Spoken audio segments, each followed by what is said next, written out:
حي على الفلاح۔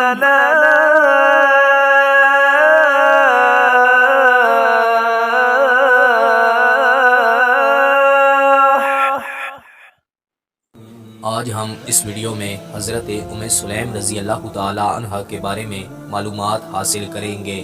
حضرت ام سلیم مشہور صحابی حضرت انس بن مالک رضی اللہ تعالی عنہ کی والدہ تھی۔ آپ انصاریہ صحابی تھیں، بنو نجار آپ کا خاندان تھا، تو اس لحاظ سے یہ آپ صلی اللہ علیہ وسلم کی خالہ بھی تھی۔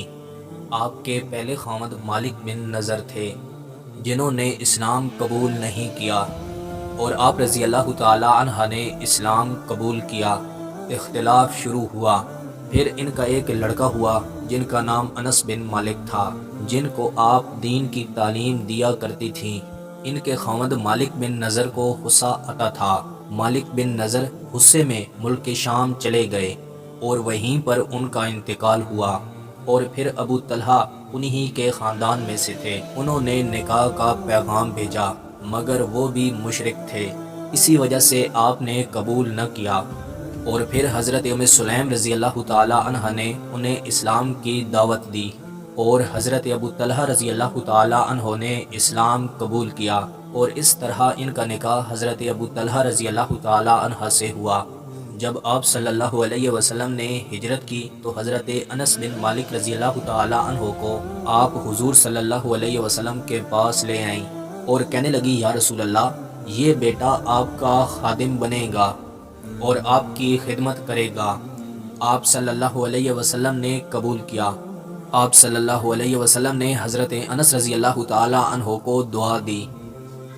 آپ صلی اللہ علیہ وسلم نے فرمایا، یا اللہ ان کے مال اور اولاد میں برکت دے، اور آپ صلی اللہ علیہ وسلم نے ان کو جنت کی دعا بھی دی۔ حضرت انس بن مالک رضی اللہ تعالی عنہ کی مکمل زندگی پر ہم ایک الگ سے ویڈیو بنائیں گے۔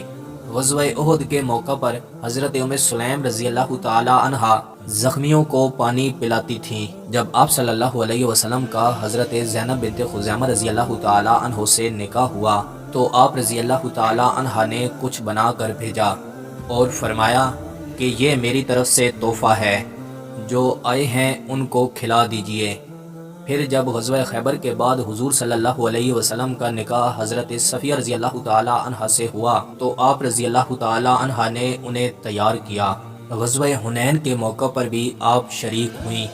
ایک دفعہ ہمارے پیارے پیغمبر محسن انسانیت حضرت محمد صلی اللہ علیہ وسلم نے ان کے مشکیزے سے پانی پی لیا، اور انہوں نے دیکھا جب آپ صلی اللہ علیہ وسلم چلے گئے تو آپ نے مشکیزے کا منہ کاٹ لیا اور اسے اپنے پاس رکھ لیا۔ آپ صلی اللہ علیہ وسلم ان کے گھر اکثر جایا کرتے تھے۔ ایک دفعہ آپ صلی اللہ علیہ وسلم کا پسینہ بھی آپ نے جمع کر لیا۔ میں امید کرتا ہوں کہ آپ کو یہ ویڈیو پسند آئی ہوگی۔ مزید ایسی ویڈیو دیکھنے کے لیے ہماری یوٹیوب چینل کا وزٹ کریں، دوستوں کے ساتھ شیئر کریں، کومنٹس میں اپنی رائے کا اظہار ضرور دیں۔ ملتے ہیں انشاءاللہ اگلی ویڈیو میں۔ اللہ حافظ۔